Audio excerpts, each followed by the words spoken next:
Hey, what's going on, everybody? Welcome back to Roleplaying Unlimited Out of Character Thursday night. Special hello to Evil Dawn and Jason joining us as co hosts tonight. Say what's up, fellas. What's up, fellas?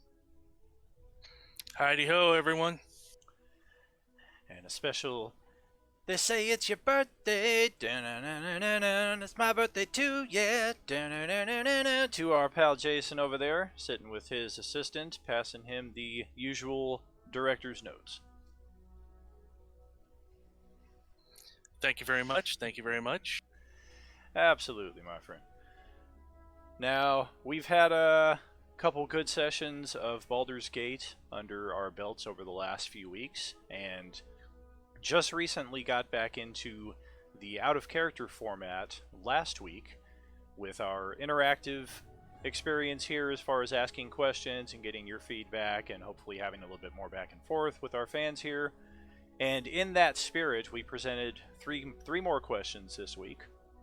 The first of which, just based on the context of the question, anybody that knows anything about me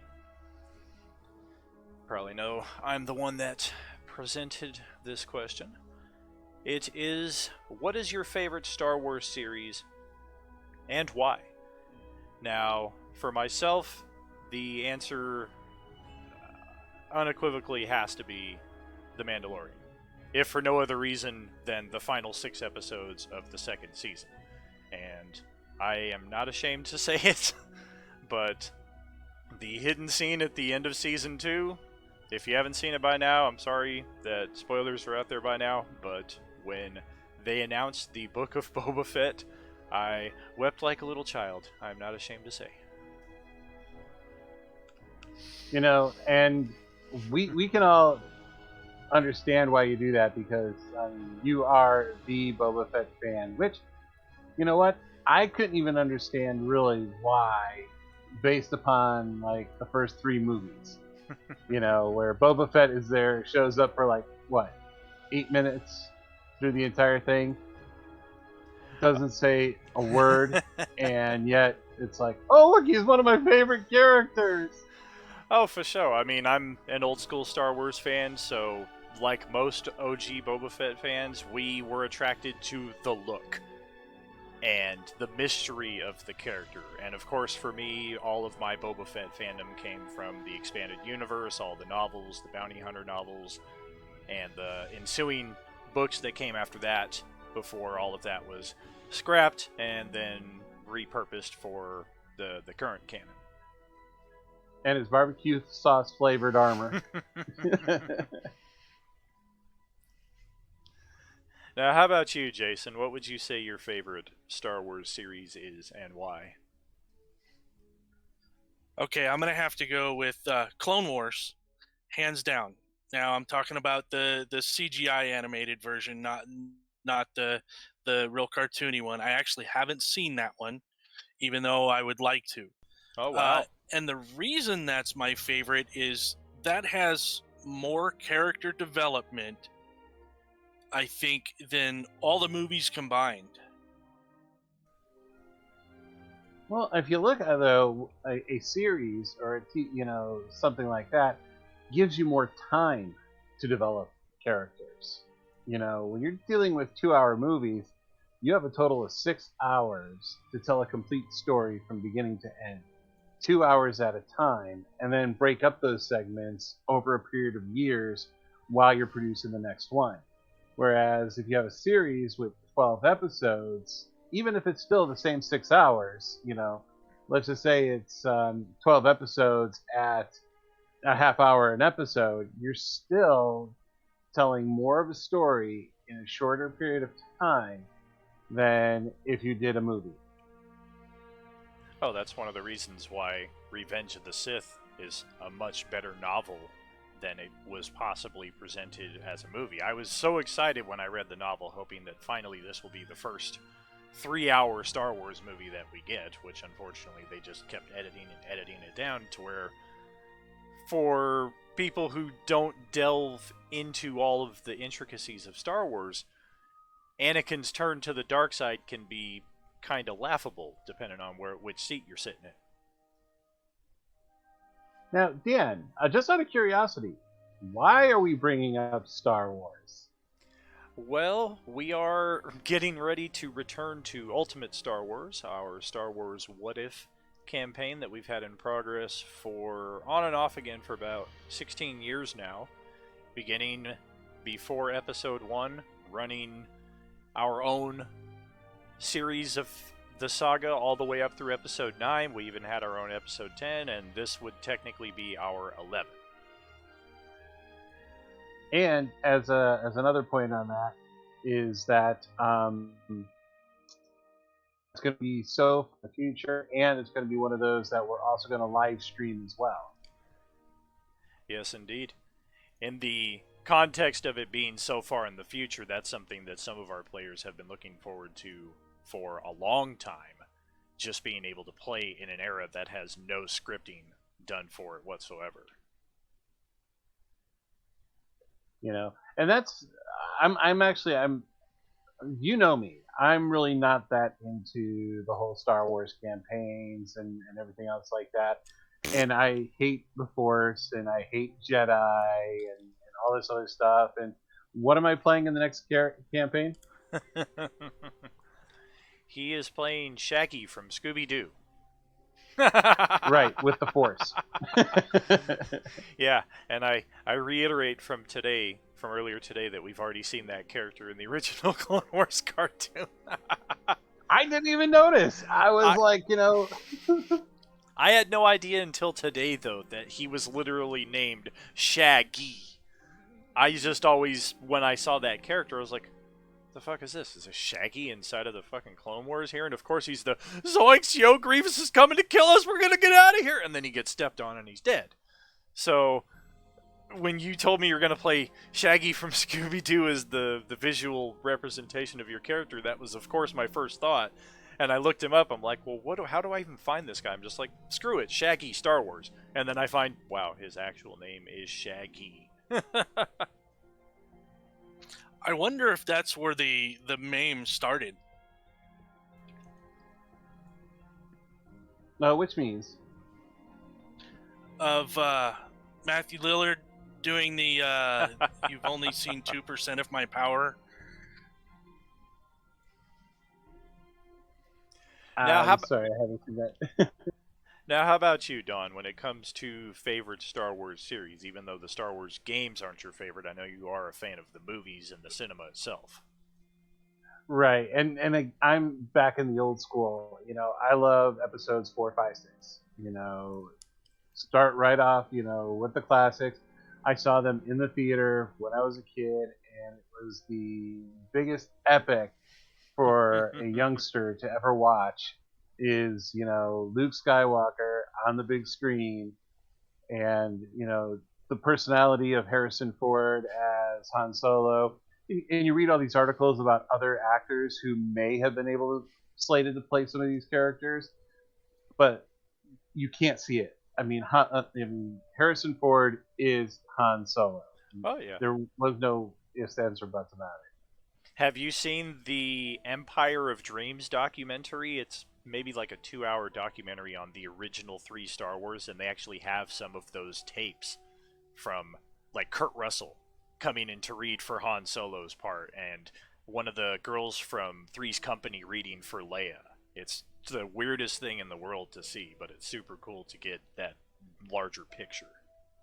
I haven't seen that, and what we should do is get a watch night, you know, to watch that and have all of our gamer buddies just watch that for an evening. Yeah, it's on Disney Plus as it is, but I do own it on DVD as a special feature from, man, I think I own Star Wars like 9 different ways from Sunday, between VHS Special Edition, the second release of the Special Edition, the one Special Edition where Obi-Wan, when he was supposed to sound like the Krayt Dragon, sounded like he was whistling at the Tuskens. And they're all, and you're like, well, what the fuck are they scared of? Well, also, I think that's actually on one of the DVD packets as a 4th disc, where it adds all of those bonuses and parts of that movie. Wow. Oh, but I gotta tell you, my favorite of all time, the Star Wars Christmas special. Absolute favorite. You gotta watch it every year. The Star Wars Christmas special. Wow, you watch it every year? Are you serious? Or you throwing us a bone here? I'm throwing you a I bone was gonna there. say, dude, man, that is some dedication that I did not know you I have a possessed. copy of it. A copy of it. Likewise, an old friend got it for me as a gift years ago from some convention he went to, and of course, as a Boba Fett fan, it was something I had always wanted to see at the time, and this is before YouTube and the internet had exploded the way it was, so the only way to get it was a bootleg copy through a convention. So I was like, "Oh my god, finally, I'm so excited to Whoa, what the hell is this? Is that really B. Arthur, a four-armed B. Arthur teaching cooking instructions?" Oh yeah, and just the other celebrity cameos that were just so out there. It was just Jefferson Starship. no kidding. And it's like, you're watching this thing and it's like, you can see your life bar just going down, down, down, down, down. That's one of the great memes that I've been holding on to post in the coming days. I think I'm getting to that section of my organizational meme whatever.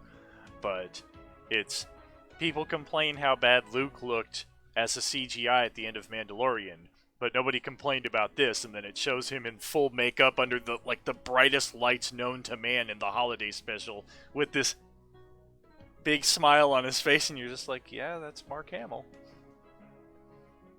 Yep.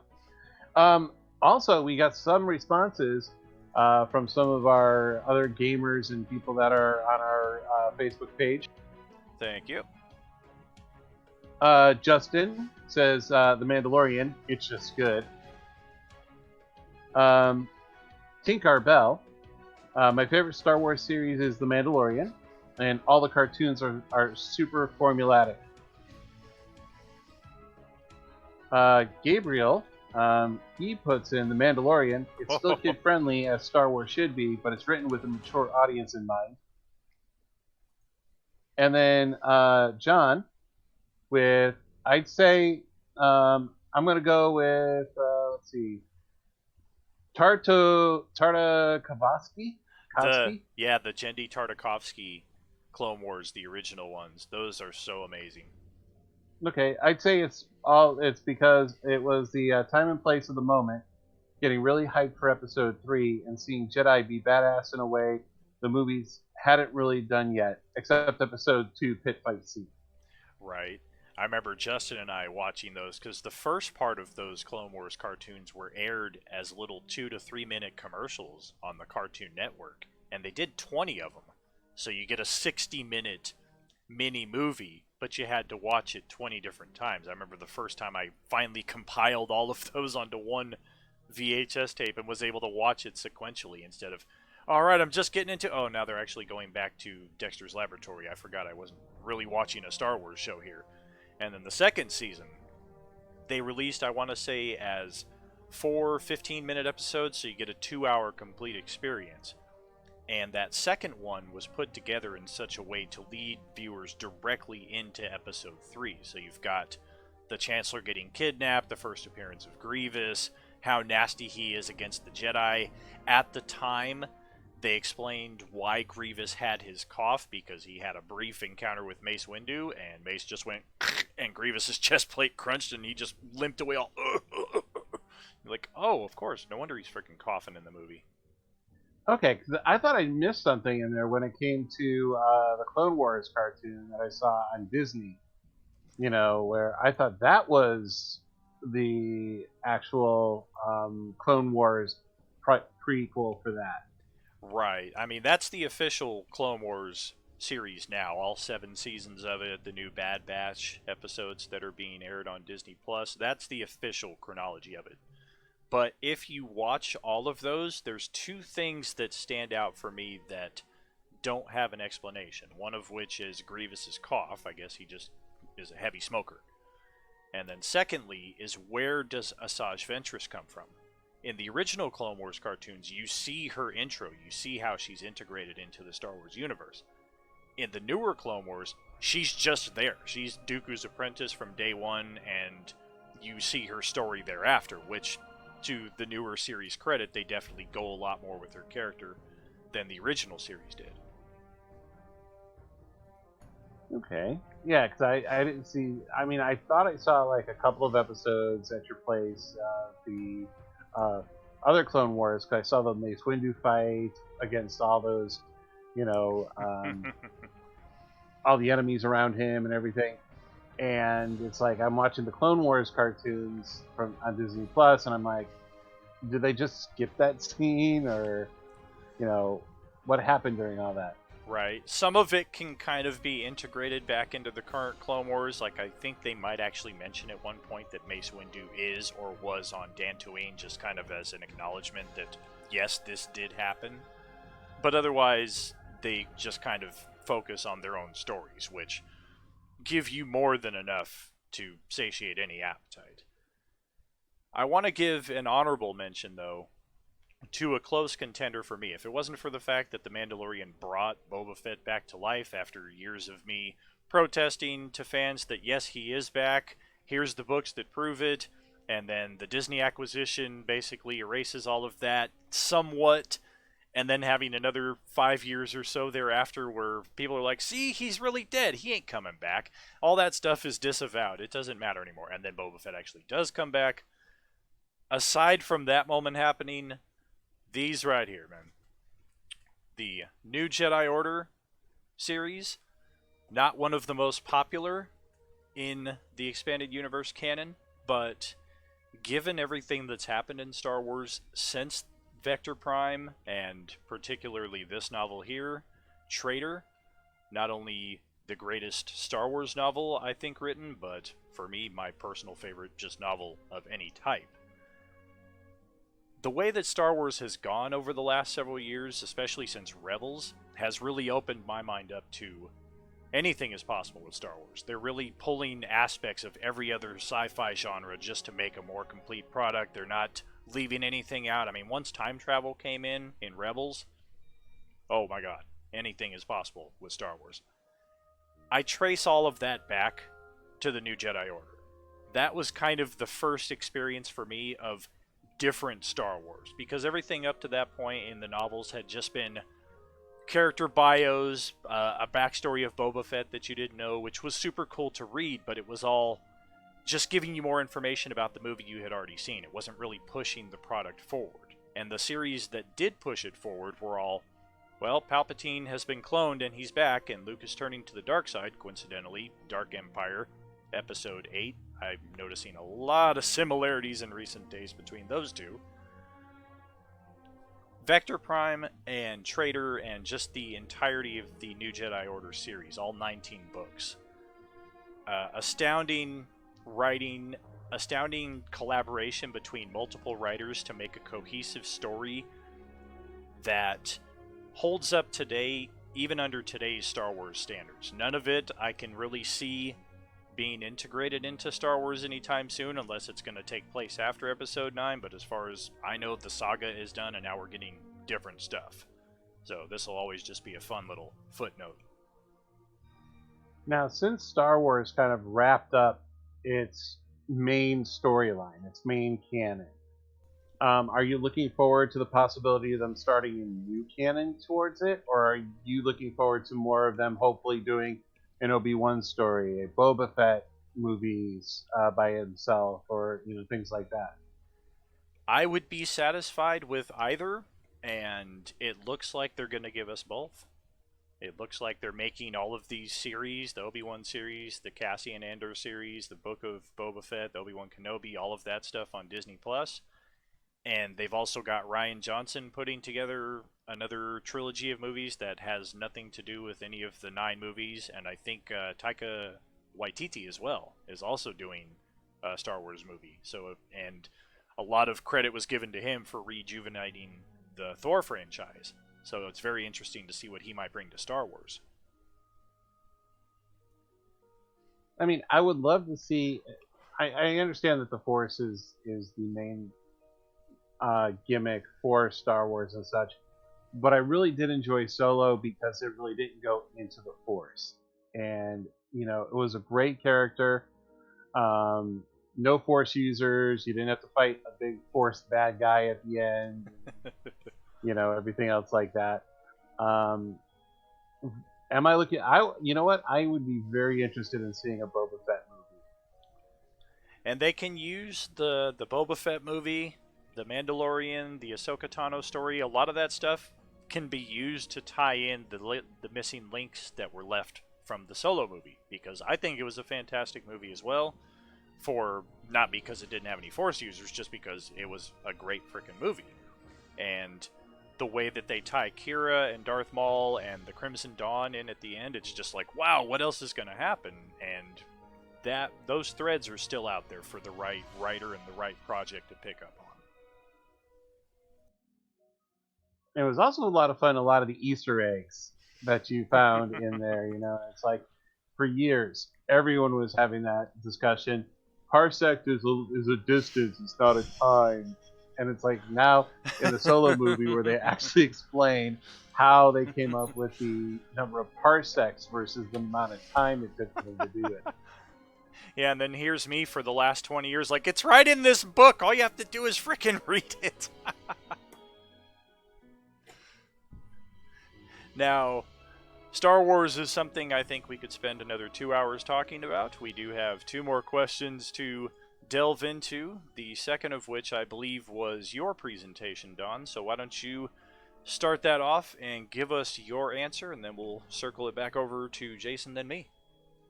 Okay. Well, the question that I came up with is, in any role-playing game, what is the rule that confuses you the most or gives you the most grief?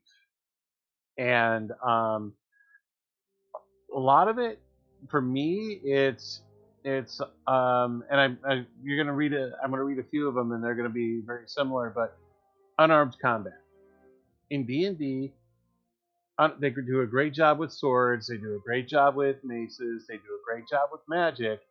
They've always fallen short on hand-to-hand combat.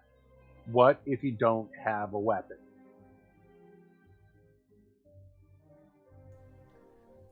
I can definitely see some merit to that. I was kind of feeling that even in 3E when the Monk was first released and all the excitement of, wow, they're finally going to have an unarmed character. And, I mean, they gave the Monk a similar damage output to your other characters, but otherwise, it still wasn't quite the martial arts experience I think a lot of players were looking into. And I remember at the time I had even found, with the 3E open rules license, I had found a book that was just called Martial Arts, and I printed it from my old computer, and I think I spent as much in ink as I would have spent if I had been able to find an actual copy of the book somewhere. At the time, I didn't know this. I was like, I'm gonna save a fortune, I'm gonna print my own books. Oh man, this is expensive.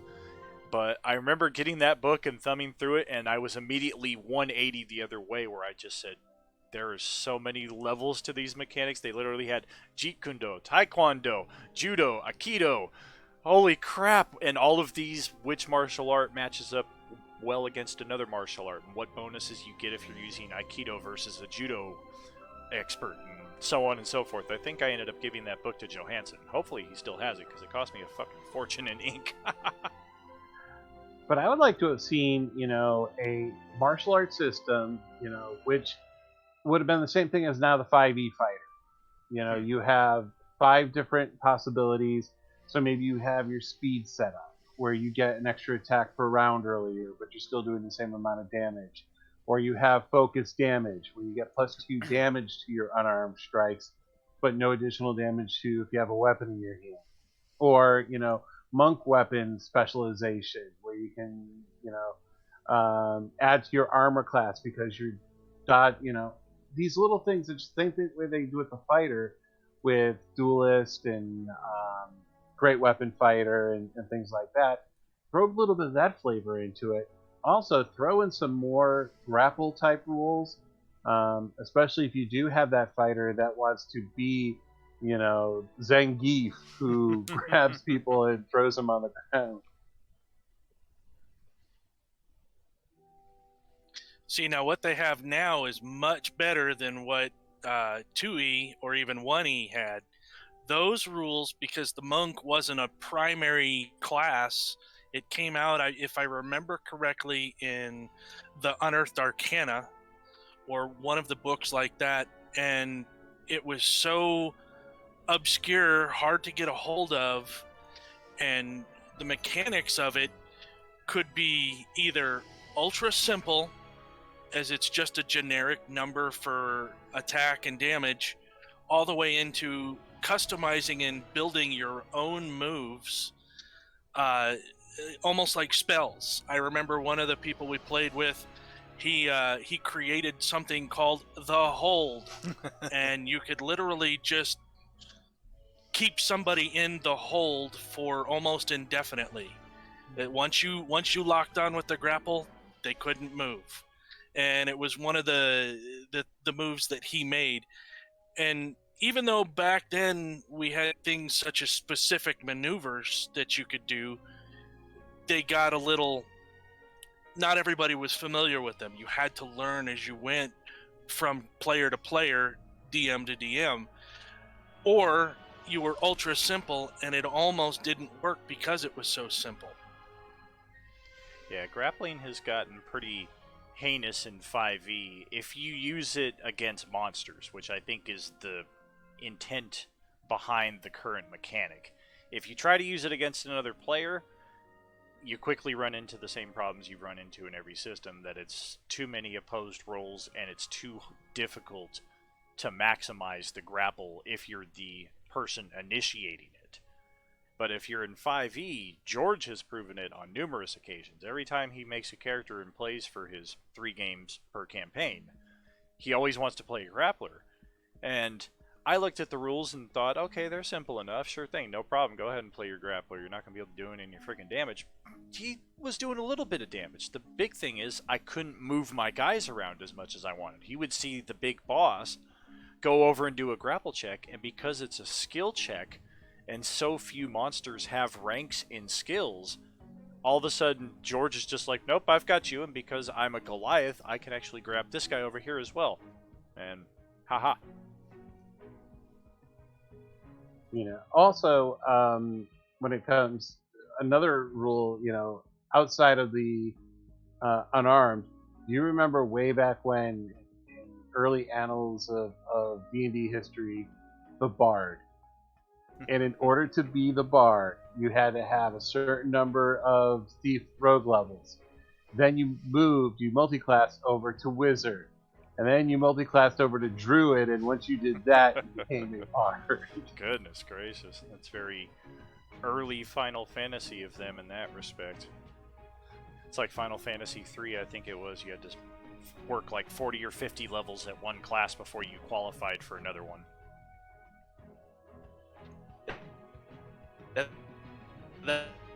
That's another book. It was kind of an option similar to psionics. It gave you an option early on to do something other than the general classes. I think at that time it was fighter, wizard, thief, druid, ranger, were just your basic, and cleric, were all your basic classes. And it wasn't until later that they added things like barb, and there was the Cavalier was another Unearthed Arcana class that came out. And back then, Paladin was an option through the fighter, if I remember correctly.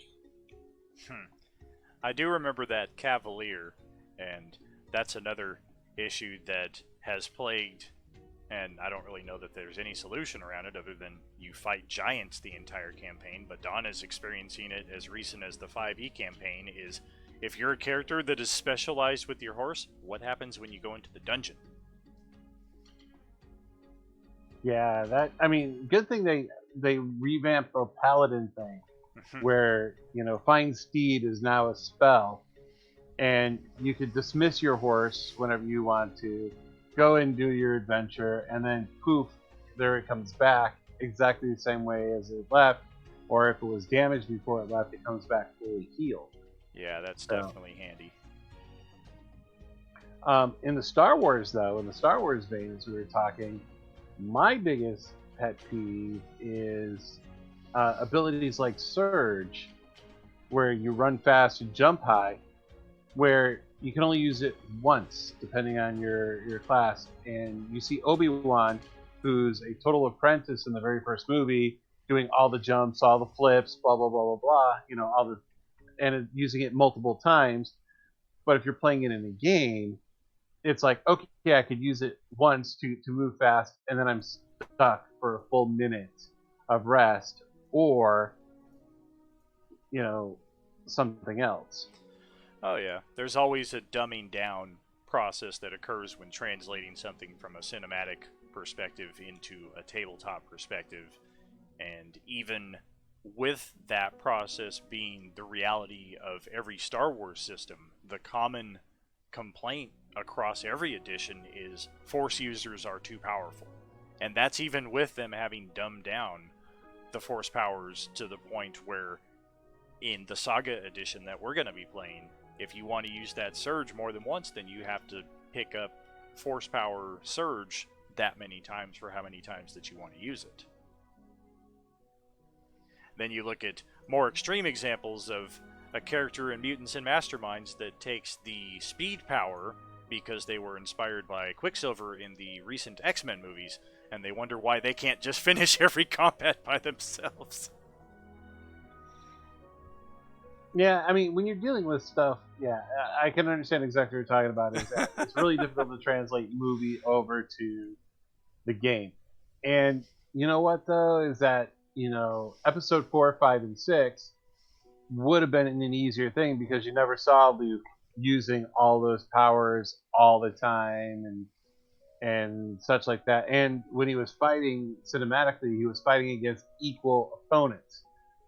He wasn't taking down tons of stormtroopers by himself. He wasn't battling squads and squads of battle droids, and never getting hit.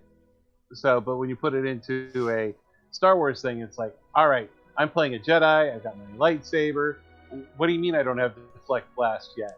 Well, wait a minute. What do you mean I can't get, move object and do 9 different things against these battle droids? Because I saw him do it in the movie, and his character is brand freaking new. That is one cool thing in how RPGs have spilled over into almost every genre of video games, to the extent where when I'm playing Madden, I can level up my different players and put points into whether they're covering zone or whether they're doing a man defense. And this all has its roots in D&D. And it enables us on a subconscious level to kind of connect those dots so that if we're a new player to a tabletop game, it's like, okay, and then here's EXP, which stands for, and the guy's like, oh, experience points, I know that. I played this other game on my PlayStation, and so on and so forth. See, and then there's something that kind of goes the other way with that. For me, a lot of times as a DM perspective, or game master, dungeon master, whatever you want to call it, depending on your game system, is the rule of cool or the cinematic effect. It's not really covered by the rules, or if it is, it completely breaks the rules. And as long as you use this sparingly, and let your players know that it's not going to happen all the time, I would allow my players, if they come up with something very cinematic and quote unquote cool for the game, I would allow it, especially if it's just barely breaking the rules. And it wouldn't be a common thing. It may not work the next time. We're not Star Trek episodes where it worked one week, so it's got to work the next week. It gives us the cinematic action scene, the hallway scene from Daredevil. I mean, everybody talks about that was an awesome scene. I mean, it really was. But if you try to do that as a PC, there's no way you could do that as such a low-level character. in any way, shape, or form. So you've got a cinematic moment that breaks your rules, but fits. Does that make sense?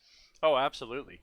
And in that context, I think that you would very much enjoy the Fantasy Flight Star Wars system with the special dice that allow for those kinds of circumstantial things, to where it doesn't even necessarily have to be a judgment call or a whim kind of thing. It actually allows the players to kind of take the reins on occasion as well and be, okay, well, I was just going to try to shoot this guy, but I rolled 2 triumphs on there, so I'm going to actually try to add these couple of effects on there. And the GM still always has final say, but the system encourages it to be more of a back and forth process. Yeah, and it also goes back to, remember a long time ago I played a character, Santaro, who his entire thing was snakes. And so when he cast Magic Missile, it was actually like a serpent shooting straight out at him. It never did poison damage, it did force damage. Right. But we changed the effect, and all of his spells had some sort of, when he cast magic armor or mage armor, his skin would become scaly. Right. So we kept the mechanics the same. We just changed the flavor to make it work well. Oh, yeah. Now, this all started with Don's comments about the mechanics that he has struggled with, which in most cases seem to focus on unarmed combat and by an extension grappling as well. And we kind of talked about a few others as well, but what was one that you had in mind, Jason? It's kind of subjective for me, because I've played so many games over the years, and there's so many variations and editions of these games. I'm going to delve into something that I don't think either of you have played, and that's Champions. And Champions is a little bit different in that you build all of your abilities from a base of points. So rather than a level-based system, you have a point-based system. So in their system, their speed in particular, as you go up in speeds, it changes what phase you operate on. So for me, this was a really frustrating thing, because it's like 2 points ago I was able to go on this speed, and now I've added 2 points to my total character. I've changed or altered my speed somehow, and now I don't move on the same phases. And it's real frustrating learning how to, when you have a sliding scale like that and everything changes. We've all learned that order of combat makes a huge difference. Oh, yeah. So that was a little bit frustrating for me. And one of the things that I always try to do is get just as fast as I could early on, so it changed less as I progressed in XP. And that also brings to mind where, like initiative. It's like, I'm this big burly fighter and I have very little dexterity because I'm covered in armor and this and that. And we roll for initiative, and it's like everybody else goes on 12s, 15s, 20s, and I'm at 4.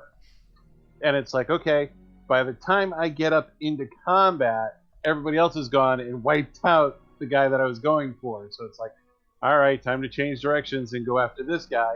And sure enough, by the time my initiative comes around again, everybody else has had a chance to go. That target is wiped out. Oh, yeah. And these are common issues that we've experienced throughout the systems this was just one more example that when I came across it in, again, the Fantasy Flight Star Wars system, I was just like, oh my god, the players are going to love this, because with the initiative system, it's just PC initiative, NPC initiative. You each roll an initiative score, but it's not your score, it's your group's score. And then we compile all of those together, and if the PC score is first, you collaborate among yourselves. Okay, who wants to go first? What's our strategy here? You want the fighter to rush in and establish the melee line, and then our blasters will go around and provide covering fire? Do we want the Force user to go first and try to hit with a big AoE? I thought that was such a brilliant way of handling the initiative so that on both sides of the table, because the GM experiences it on a weekly basis as well. You spend all week crafting this badass villain with the perfect gear and the perfect backstory, and you're thinking out the first few rounds of combat how it's going to go, and then you botch the initiative, and you're half dead before your first turn even comes up. So your first turn is now try to establish a better position and heal to try to get back to where you should have been at the first round, and it's a losing battle. You never catch up to it. Right, and that's kind of one of the reasons why this is it's such a it's a bane. It really is, and it goes to show you that no system is perfect. No matter what game we play, there's always going to be something that's just not going to go right. Oh, yeah. And I know a lot of DMs like to, the dice are the rule. You follow the dice. There's other DMs that do creative fudging, quote unquote. And there's a lot of times when you have to let things happen in a certain way in order to keep your story going, and it has to be fun. For me, that's rule number one. That's the only rule that's not optional, is have fun. Oh, absolutely. And it's in that a similar context that the rules mechanic that I often struggle with is the rules mechanic that is both A, one of the most important rules, but also B, not a rule at all, in just that the GM's word is final. And that's not necessarily something we struggle with, more so than we attempt to, unintentionally or intentionally, we try to alter the situation occasionally as I present it, and this is what it is, and this is what's happened, usually in the context of something unexpected happened. And I'll give a for instance of a villain rushes in and doesn't attack or take something and is already 15 feet away before anybody's initiative or anybody has a response. Okay, go. And then the first three questions are, is there anything I can do to prevent that from happening? No, it's already happened. Do you have the time travel power? Why are you trying to rewrite the narrative that I've already set forward? That's a common struggle that I feel our group consistently runs into, where I set the narrative, and it's the same thing as in the gamers. The ambush. And the player playing the elf says, wait a minute, an ambush? I have the detect ambush skill. There's no way my character would ever be ambushed. Look, dude, I'm just trying to set up the plot right here. Your character's going to kick ass. You guys are going to win anyways. Is it really the worst thing in the world if I have you at a disadvantage for 2 seconds? I want my roll. I have detect ambush. Oh, fuck. Well, getting on to some of the other comments, John's grappling. It's always a pain in every system. Yeah. I grapple, succeed, and then wait until my next turn. Meanwhile, the opponent gets another chance to resist. If I keep the grapple, what can I do with it? This also ties in a bit to rules for things like bull rushing. You need to have the charger feat to be able to push someone? Well, not exactly, but there are some slight obscure rules about charging in a straight line and getting a 5-foot push. Consider how important grappling was to actual historic swordplay. It's interesting how consistently underused it is, and that I've yet to find a system that really delivers on it. Gabriel was the rule of one in OWOD. The better you are at something, the more likely you are to fail at it. What the heck? Yeah, I'm not even sure on that one. OWOD. I'm not sure what that system that is, but it's that the better you are at something, the more likely you are to fail at it. Only we are dead? It could be. Well, Oh, I'm not AD. sure. Yeah, OD. Yeah. Tink is, I hate the way magic works in D&D. I should be able to use 4 first level spell slots to cast a fourth at 4th level if my 4th level spell gets used up. Interesting. Yeah. And that's the same thing. You're using the power of 4 first level spells to power 1 4th level spell. And that does sound like it's something that should be played test, or find out some way of why that can't happen in universe. My guess is there are 2 to 3 spells that are 4th level that would break the theory of that. Because not all spells of the same level are by definition equal. There are some 1st level spells that are better than other 1st level spells. That's why every wizard that I see in any 1st level group, oh, look at what spells they did take and what spells they didn't take. I'm generally not surprised by the selection that I see because some are just inherently more useful. If you're playing a party with 3 wizards in it, then you're going to see some of those more utility-based spells and those lower tier abilities that you typically don't see. I think the same thing kind of runs across the 4th level spells as well. I still look at it in 2E terms, or it might have even been 3E, where they talked about the 3 different tiers of the spells. So levels 1 through 3 is your first tier, levels 4, 5, 6 second, 7, 8, 9 the third. So level 4 is your first access to that second tier. So just by that definition alone, your 4th level spells are going to be more useful than any 1st level spells. The real question, as we're considering here, is are 4 1st level spells equal to 1 4th level spell? And that's something we definitely could play test and see what we're looking at in that regard. And the last one from Justin: combat rules in the Rift's Palladium system could be very crunchy and very confusing. I love the content they produce, just not the mechanics. Yeah, and it stood for Old World of Darkness, was OWOD. Oh, okay. All the Vampire, White Wolf, all those games. Oh, I only ever knew it as White Wolf. I thought that was the collective terminology, but okay. Yeah, their later iterations called it World of Darkness, and a lot of fans, I guess, started calling the original stuff that came out in the early to mid-90s Old World of Darkness. And just moving on really quick, because we do have one more topic to go through, is Jason, what was your topic for this week? Okay, so something that's happened in a lot of the newer iterations of the game is I see a lot of people playing the same race over and over and over and over again, and it's kind of something that's stuck to the gummy side of my brain. So the question I have is, what's your favorite or least favorite race to play? What would that be for you? So for me, I'll go with my new pet peeve is the Tieflings. Everybody plays a Tiefling. I see them everywhere. It's gotten to where it's almost annoying to see a Tiefling, and that's fine. I don't want to take somebody else's fun away. It's just it's gone. It's one of those new classes or races that's just crawled out of the woodwork, and everybody loves it, and that's fine.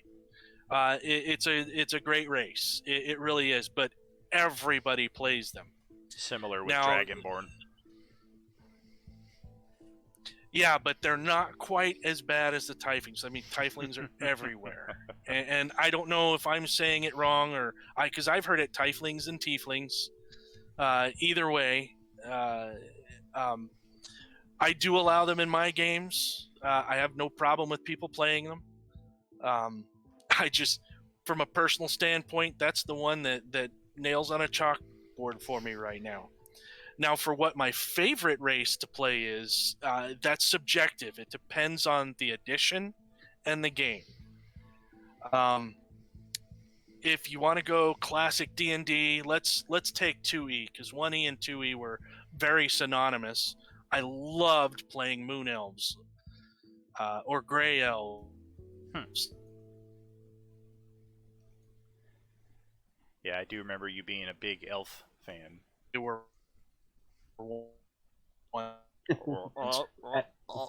Jason is having a little mechanical. They were my since 3. To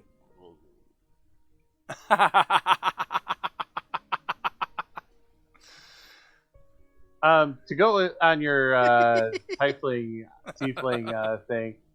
I think a lot of it is look at the mechanics of the race, and a lot of people are picking the races based on the mechanics of the race and not really what it brings to the table.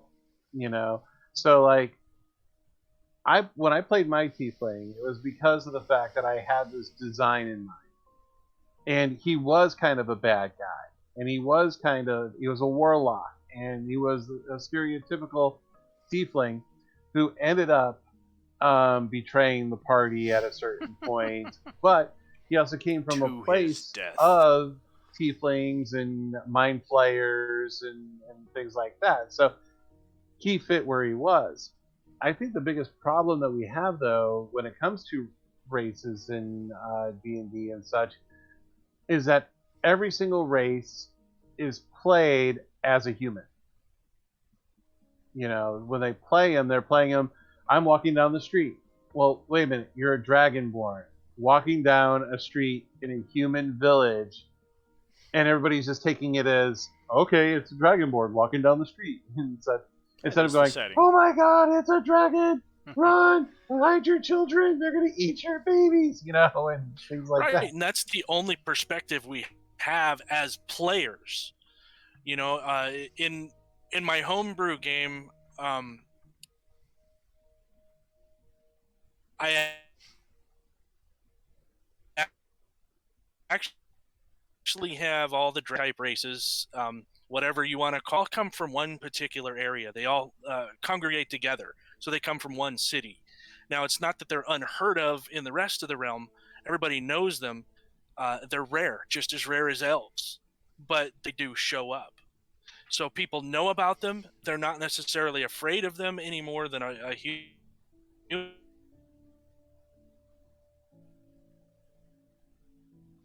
Feel free to walking down the street because evil. Oh, we are losing you bad there, brother. Yeah, we missed a whole complete section right there. Yeah, I'm not sure how much you picked up on that. Just some of the. That was more or less explaining that in my homebrew world, it's an accepted thing. They're known, and just like elves are, and they're rare, but people won't necessarily run from them. Right.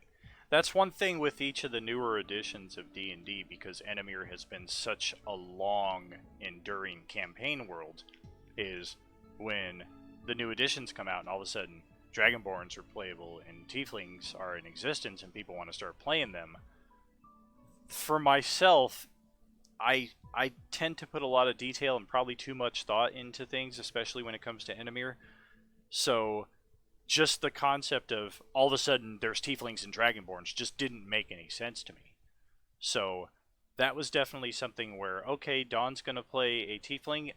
If I'm not mistaken, I think you might have been the first in Enemir. Yeah. And that was part of the reason why we had the campaign in Utheri all the way on the southern side of the southern continent. Just to kind of explain it, it's a different land, there's different beings there. Dragonborn, they had an even more in-depth integration into the world where we did have one person literally transform from a human into a Dragonborn in the midst of the campaign through the passage of his story. And thereafter, he found an ancient site of dragon eggs that he was custodian over for another few decades before those eggs finally hatched and became the race of Dragonborn. So I like to put a lot of thought into stuff like that, especially when we're talking about new races being integrated. I've yet to play a Tiefling on either side unless it's a random NPC that's been created for Forgotten Realms. So I haven't really seen what all the hype is or delved too much into them. I know the players love playing them, and I'm glad that we have a lot more options. For me, I'm more of a traditionalist where humans, elves, dwarves, halflings are kind of the odd ones out. Gnomes are the extreme rarity. And then you have the sub races, of course, the Dwergar, the Drow, the Lightfoots, the Stronghearts, the Mountain Dwarves, yada yada. For myself, that's where it always comes down to, is the dwarf. That was always my favorite. That was my first character that I ever played. I really enjoy playing dwarves.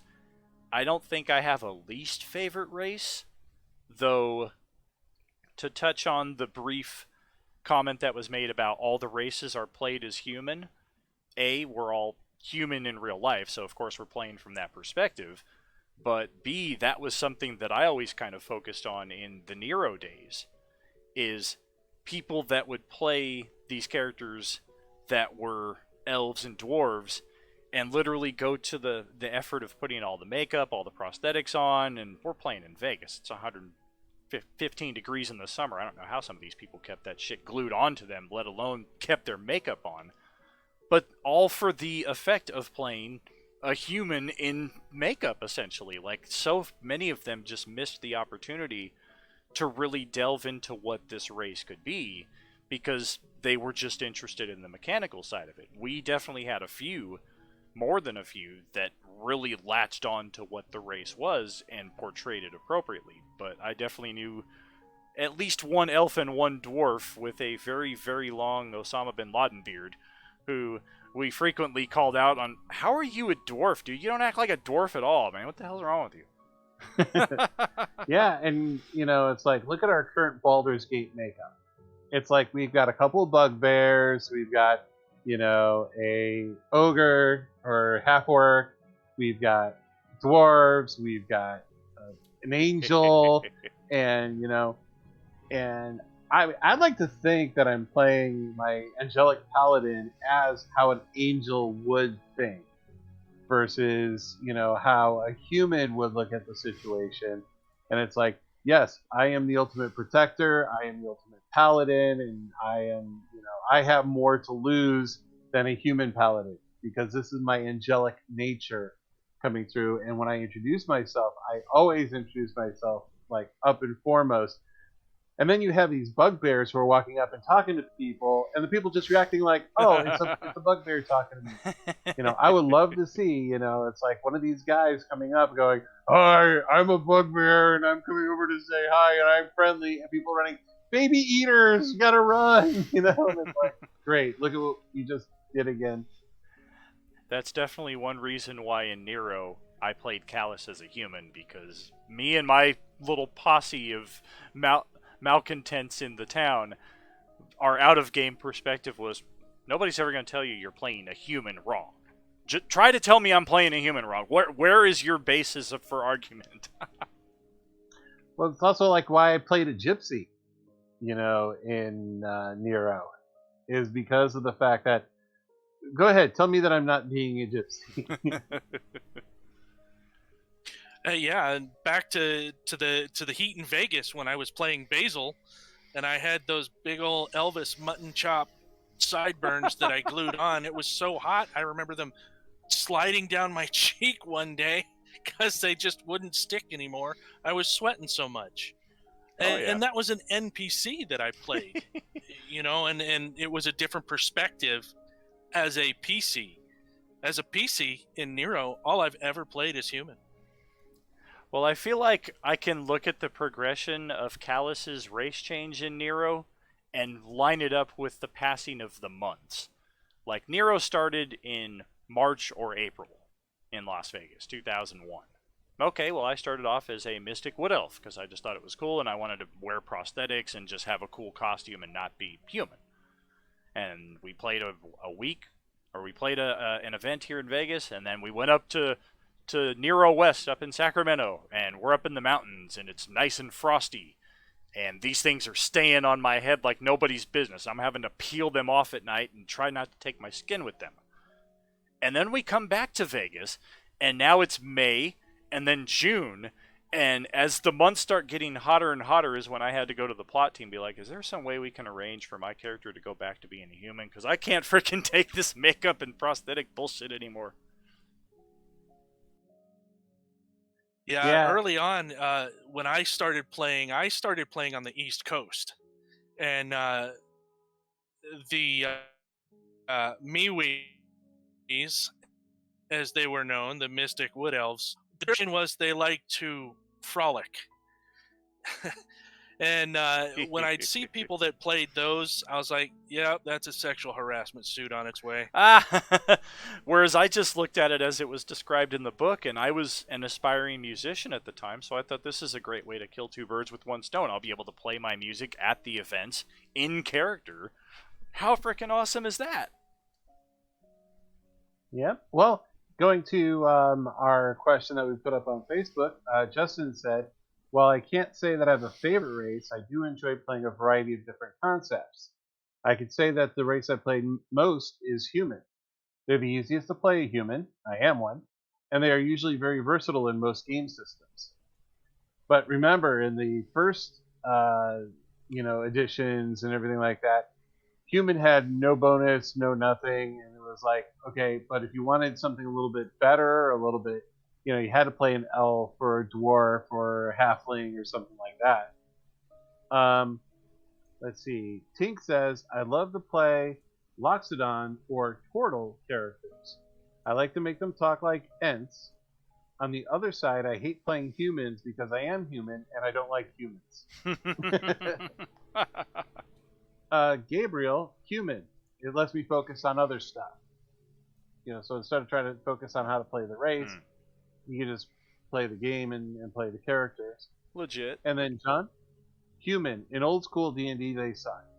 No one wanted to play a boring human with no bonuses. Then everyone started making humans cool again.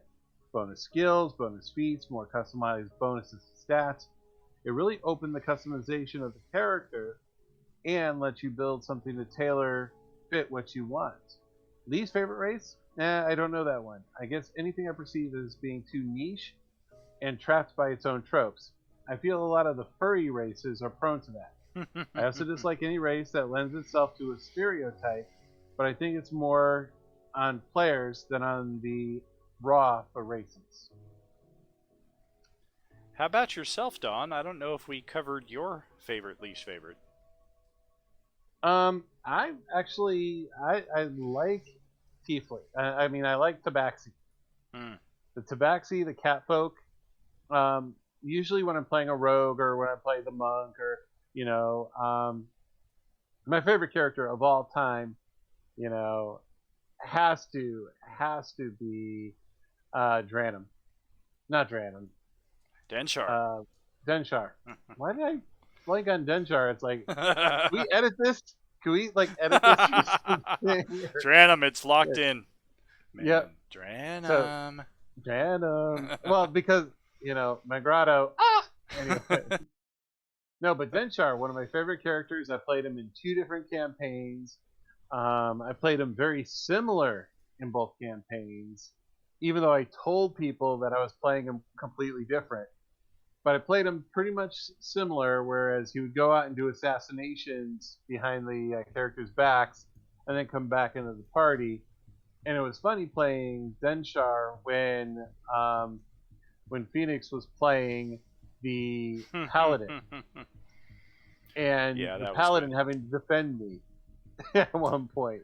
Oh, yeah. That was a very memorable, 8 weeks of impromptu gaming, of just a party that was never meant to get along, trying to get along for months, and finally just the straw broke the camel's back right in the middle of a quest, and you know what? Screw the quest. We're having this out between us.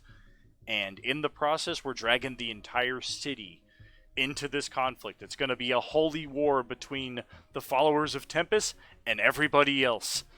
And we're going to have some third-party action going on there as well. I remember some people were going through the sewers to try and get into one area. We drew out this massive city map. None of this was planned at all. And then the whole thing ends with Denshar being taken captive and Mark's character, the Paladin, basically defending him before the judge in this whole court trial and everything unexpected. Just one of the brilliant ways that D&D can take off on you. And then after that whole thing is done, Denshar does his normal stuff again, pisses off the Paladin at that point, so Denshar is like, fine, I'm leaving, I'm going. And the Paladin's like, wait a minute, I'm hunting you down now. And out of character, that's what happened for like years of Denshar being chased by this paladin. Oh yeah, yeah. That was an unfortunate way for you and Mark to both lose your characters, but at least they both lived. You know, and I think, And I think if I one of the things that affects what people like to play is what's the pop culture flavor of the week. You take things like Critical Role. You know, what are they playing right now? I think that's where a lot of the Tiefling favorism that I see has come from. Didn't they have a couple of Tieflings that became real popular in their artwork and stuff like that? I don't know. I can't spend. That's a big time sink to spend that much time, because they have hundreds of episodes. Oh yeah, and I can't catch up. yeah. I started to watch, but it's one of those things where do I want to build a product or do I want to watch theirs? Theirs was a great example of here's the potential of what it could be on levels that are unattainable by most, and there's definitely tricks of the trade that you can pick up from watching them, both on a production level but also from a GM and a player level. There's times where I think that's how I came across Critical Role was in the last year where we had a dragon combat coming up, and I was just always disappointed with the way the dragon combats had gone. I always felt that the dragons got owned unfairly, that I wasn't playing them right. So I started looking at tactics for how to play a dragon better, and I was directed to just watch this one episode of Critical Role and watch how Mercer handles the dragon in this combat, and that definitely opened my eyes to I gotta make better use of their movement and keep them out of range, and no matter how many people complain about, well, great, I guess I can't do anything because I only have a sword.